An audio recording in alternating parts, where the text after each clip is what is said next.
Анх гарч ирэхдээ уян зөөлөн гар хөлн бүрэн тэнийдэг байсан. Сүүлийн 5 жилийн хугацаанд баг зэрэг хөшөөн болоод байна. Гэхдээ л хувцсыг нь өмсөөлж тайлж болж байгаа. Анх гарч ирэхдээ 46 кг байсан. Одоо 42 кг байгаа. Энэ нь эхний 1 сард цочирхон жим буураад одоо бол тогтсон жинтэй байгаа. Түүний жин нь буурахтаа биенээс нь ягаавтар өнхтэй, анхлан үнэртэй шингэн нэвчин байгаад жин багассан гэж тайлбарласан. Хүйсний нөхөн байна уу? Байна. Тэр одоо энэ хүн эрхэн тэрхэн эмхэн гэж ялгадах шинжи бэлгэн байна уу? Зандаа байна. Тэрнээ багасж байх юм уу? Ихсэж байх юм уу? Хэвэн байх юм уу? Тэр хэвээгэл байна да.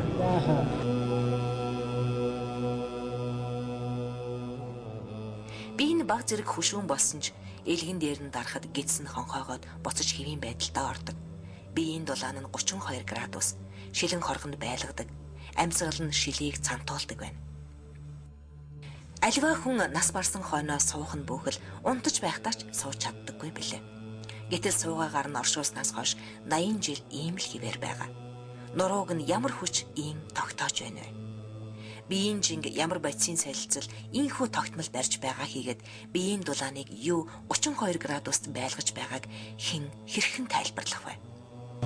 Надад манай балд сайхан доктор очиж өөрөө одоо зориуд үзэж гар хурж иднэр үзсэн юм байна лээ. Тэгээд балд сайхан докторын хэлсэн нь бол буддийн бэлэг баримтын ухаан тэр дотор нь тэр одоо тарины хөлгөн, очирт хөлгөн гэдэгт хамаардаг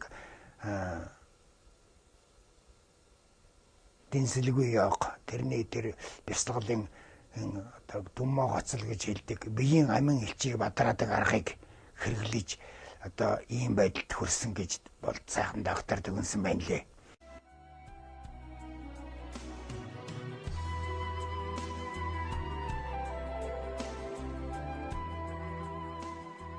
Орчин үеийн биолог, хүн судлал, анагаах ухаан, сэтгэхүй судлал, физикийн шинжлэх ухаан яах вэ? Тэдний онол худлаа болж байна уу? Бодит байдал дээр хүний зүрхний үйл ажиллагаа зогсож, тарих цусан хангамжаа зогсоосноос хойш 6 минутын дараа клиник үхэл ирдэг. Тарих өгснөөс хойш бодисын солилцоо зогсож, эсийн задрал эхэлдэг.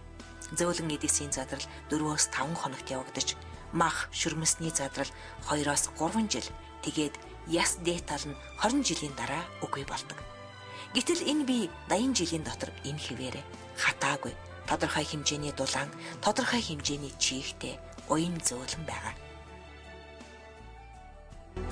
Тэгэхээр биеийн амин элчийг бадраадаг арга гэдэг юм зөвхөн буддийн шашны зүйл биш, бас бөөнөр хэрэглэдэг байсан гэдэг юм мэдээ. Нууц авчинд, судрын чуулганд, алтан тавчид эднэр байд юм байна. Тэгээд тэрнийг хэлж дурсаад тэрээс гадна энэ биеийн амин элчийг бадрааж биеийн дулааныг Цельсийн 10 градусаар дээшлүүлдэг арга одоогийн манай энэ тарнич лам нарт байдаг.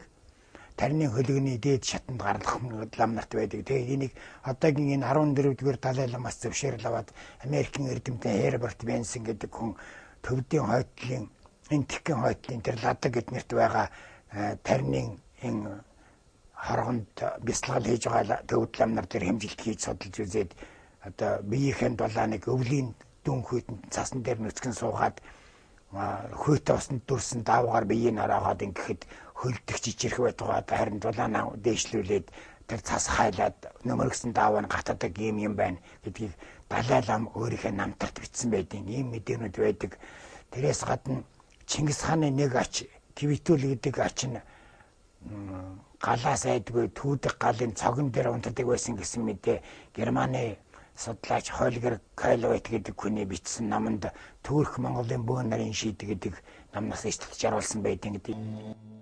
Анх буддын шашин үүсэхдээ Энэтхэгийн Бодгая, Капельявацу, Аржигархай гэдэг газарт Бурхан багшийн ном тавьж байсан гэгээрсэн Бурхны хутаг Нирван дүрийг олсон гэх зэрэг газрыг Бурхан шашны гол төв хэмээн үздэг. Тэнд очих сүсэгтэн олны эргэл мөргөл илүү их байсан бол айчмдаа Бурхны шашин өрн зөвхт төвдөд дэлгэрсэн гэж үздэг. Сүүлд Ар Монголд Бурхны шашин дэлгэрч төвд жөөлчдийн үзмэр болоод зогсохгүй. Далай лам нь төвдөөс гарч явж төвд шашны төв биш болсон энэ нөхцөлд Монголын амар баясгалант хэд богдын хүрээ Бурхны шашны төв болж байсан ч одоо магадгүй Итгэлт хамбын ариун дагшин биеийг үзэх шүтэх эргэлж мөргөлчдийн цаваа ихсэх байх.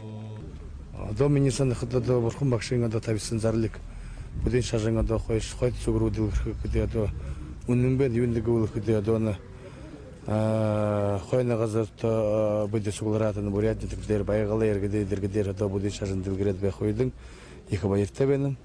Хажуудан одоо Тува гэж үндэс байна. Тэг хажуудан Алтай гэж байна.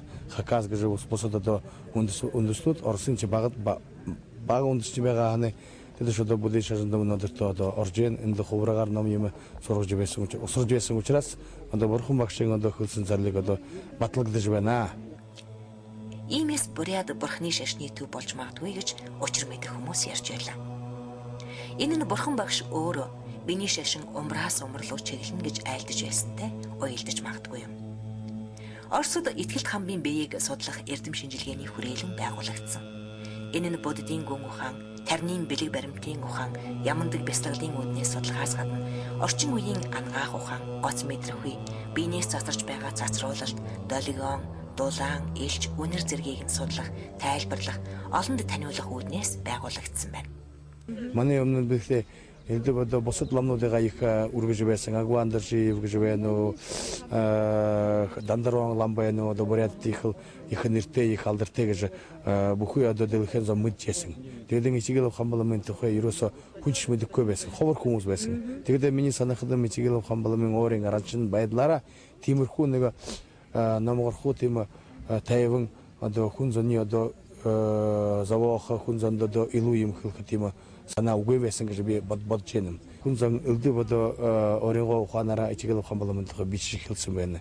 Тэрний бид одоо зогсооч чадахгүй болсон учраас Оостоо нэнийн өдрөдөж оройгоо нэг зам чиглэрэ болк гэж санаа гаргасан байна. Энэ нь юу юм гэвэл Ичигэл хамбаламын гэдэг мөнөд одоо дэлгэхэд их нанжин биетэй нанжин байдалтай байсан учраас хүн зан одоо илэрхий сонирхож байна. Ялангуяа одоо эрдэмтэн шинжлэх ухааны хүмүүсд ирж асуудал тавина. Тэгээд тэр асуудалдаа өөрөө харьяа өгнө. Тэгээд элдв юм ярих тийм санаа гарсан байна. Тэгээд хажуудан одоо стрессенс гэж байна уу нэг изочериск тэр ухаантай хүмүүсд нэлээд одоо оройгоо юугаас ашиглаж эхэлсэн байна. Тэгээд тренинг одоо бүхий юм одоо нэг тайвшруулад нэг журамтай болгохын тулд бүхий одоо эрдэмтнүүдийн ламнатуудаа суулж байна. Тэгээд гол учирны юм гэхэд 5 жилсоо хэн санаа гаргасан би хэн оройгоо үнэн зүрхөөс Ичигэл хамбаламд шүтэж Ичигэл хамбалыг хүндэлж бичсэн байна уу санаа хөлсөн байна уу илрүүлсэн байна. Тэм хүмүүс бий суулсан байна.